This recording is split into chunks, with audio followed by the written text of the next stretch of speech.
தளபதி விஜய் அவர்கள் பாண்டிச்சேரிக்கு போறாரு டிசம்பர் 9ஆம் தேதி. இதுல பல ரூல்ஸ் போட்டிருக்காங்க. தளபதி விஜய்க்குன்னே நிறைய ரூல்ஸ் போட்டிருக்காங்க. ஆல்ரெடி கரூர் சம்பவம் நடந்துச்சு. அதனாலயா என்னன்னு தெரியல, பல ரூல்ஸ்கள் போடப்பட்டிருக்கு. அதையும் தாண்டி மக்களை சந்திச்சு தானே ஆகணும் களத்துல அப்படின்னு சொல்லிட்டு கேட்டு கொடுத்துருக்காங்க. ஒரு 5000 பேர் மட்டும்தான் வரணும் அப்படின்ற மாதிரி சொல்லியிருக்காங்க. அதுக்கே 1000 போலீஸ் பாதுகாப்புக்கு அப்படின்னு சொல்லியிருக்காங்க. இருந்தாலும் இது ஒரு நல்ல விஷயம் தான். தளபதி விஜய் அவர்களுக்கு சப்போர்ட் பண்ணுவோம். கண்டிப்பா ஓட்டை போட்டுருங்க.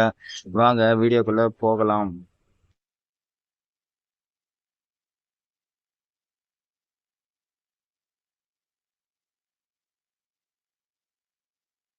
விஜய் அவர்களை மக்களை சந்திக்க விடாம பண்றதுக்கு என்னென்ன பண்ண முடியுமோ அவ்வளவோ விஷயங்களும் பண்ணிட்டு இருக்காங்க. அது நமக்கு தெரியாது. டைரக்டா பண்ண மாட்டாங்க. மறைமுகமா தான் கண்டிப்பா பண்ணுவாங்க. அது நம்ம எல்லாருக்கும் தெரிஞ்ச ஒண்ணுதான். பல கட்சிகள் பாத்தீங்கன்னா விஜய் அவர்களை எப்படி முடக்கலாம் அப்படின்ற மாதிரி யோசிச்சுட்டு இருக்காங்க. ஆனா மக்கள் சப்போர்ட் வரைக்கும் அது நடக்காது அப்படின்னு நம்மளுக்கும் நல்லா தெரியும். அது அவங்களால முடிஞ்ச அளவு ட்ரை பண்ணி பாக்குறாங்க. பல கட்சிகள் இவருக்கு மட்டும் ஏன் இவ்வளவு சப்போர்ட் அப்படின்ற மாதிரி வியந்து பார்த்துட்டு தான் இருக்காங்க. நிறைய பேர் தளபதியிடமா வந்து சேரவும் ஆரம்பிச்சுட்டாங்க. இன்னும் டிவிக்கே பாத்தீங்கன்னா போக போக இன்னும் பலமாயிட்டே தான் போயிட்டு இருக்கு. அது ஒரு நல்ல விஷயம்.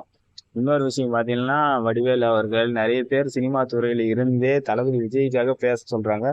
ஆனா வடிவேலு அவர்கள் பேசுவாரு. பட் மத்தபடி வேற யாரும் வருவாங்களான்னு கேட்டீங்கன்னா வரதுக்கு வாய்ப்பு கம்மி தான். ஏன்னா விஜய் அவர்கள் முதலமைச்சர் ஆவறதுக்கு நிறைய வாய்ப்புகள் இருக்கு. அதனால யாரும் வரமாட்டிருக்காங்க. ஏன்னா விஜய் அவர்களை நீங்க பகைச்சிக்கிட்டு பேசிடலாம். இப்ப பேசிடலாம் பணத்துக்காக.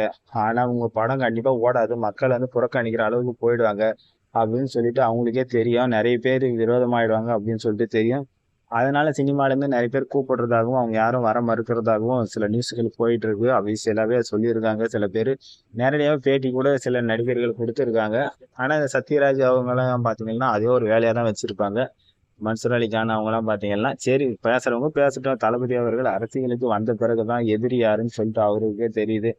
இன்னும் பார்க்கலாம். இன்னும் யார் யார் வராங்க அப்படின்னு சொல்லிட்டு இன்னும் சில தினங்களை பொறுத்திருந்து பார்க்கலாம். அடுத்த வருஷம் கண்டிப்பா தெரிய ஆரம்பிக்கும். இன்னும் ஜனநாயகம் படம் வேற இருக்கு.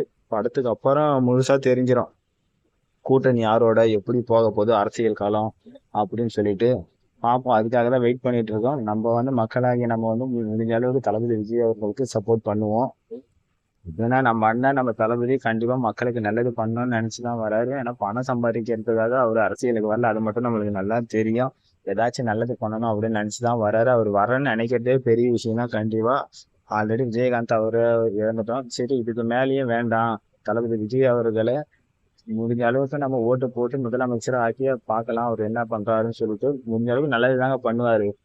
அது எல்லாருக்குமே தெரியும் தான். நல்லதுதான் பண்ணுவாரு. ஆனா அவ்வளவு சீக்கிரம் வர விட மாட்டாரு.